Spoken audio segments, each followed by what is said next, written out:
সবাই ভালো আছেন এই আশা নিয়ে আজকের ব্লগটি শুরু করলাম। জয় মা দুর্গা আজকে একটি নতুন জায়গায় এসে উপস্থিত হয়েছে। আজকের এখানকার প্রতিমাগুলো কেমন লাগছে আপনারা অবশ্যই কমেন্টে জানাবেন। আমি দেখে দেখে মুগ্ধ হচ্ছিলাম আর ভাবছিলাম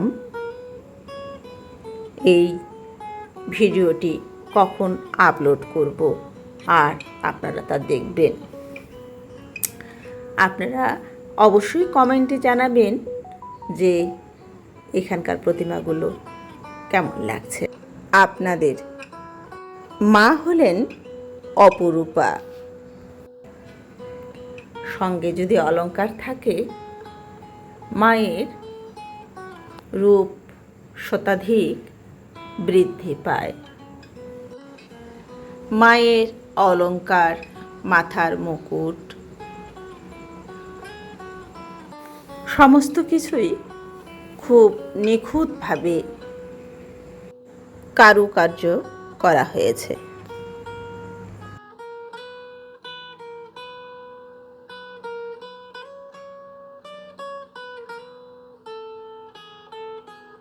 মায়ের হাতে এখনো অস্ত্র উঠেনি,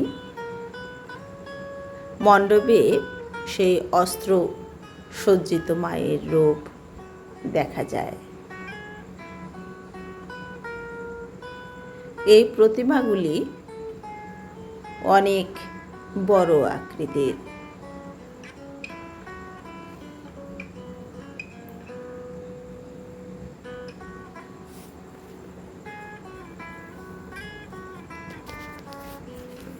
দুর্গা মা রূপবতী, গুণবতী, মায়ের গুণের শেষ নেই, সৌন্দর্যে অপরূপা। মা তার সন্তান সন্ততি নিয়ে কৈলাস থেকে 3 দিনের জন্য বাপের বাড়িতে বেড়াতে আসেন। মা মেনকার মনে আনন্দ ধরে না। এই আনন্দ বাংলার আকাশে বাতাসে সব জায়গায় ছড়িয়ে যায়। আবাল বৃদ্ধা বনিতা সবাই এই উৎসবে মেতে ওঠে। তাই তো দুর্গাপূজা সর্বজনীন রূপ ধারণ করেছে। বাঙালিদের শ্রেষ্ঠ উৎসব এই দুর্গাপূজা।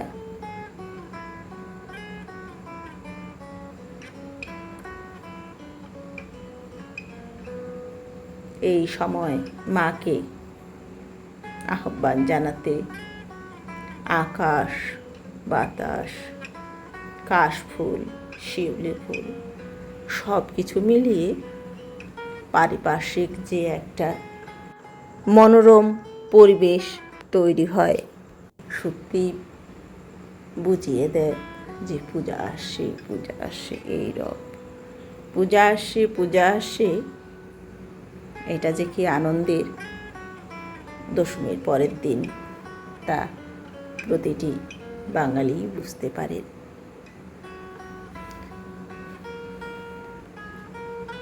এই দুর্গা মাকে খুব সুন্দরভাবে সাজানো হয়েছে।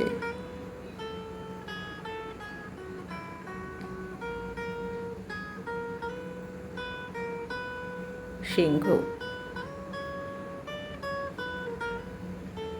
লক্ষ্মী মা,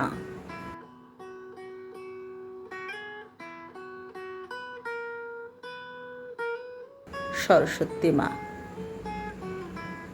কার্তিক, অসুর, আর এই পাশে রয়েছে সিদ্ধিদাতা গণেশ।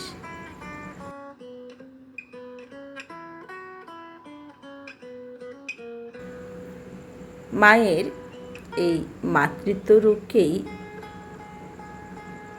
বাঙালিরা বেশি পছন্দ করে, আর এই মাতৃত্ব রূপটি পূজিত হয়ে থাকে।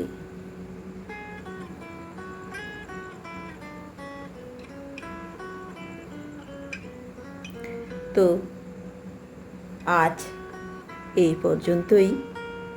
আবার দেখা হবে অন্য একটি ব্লকে।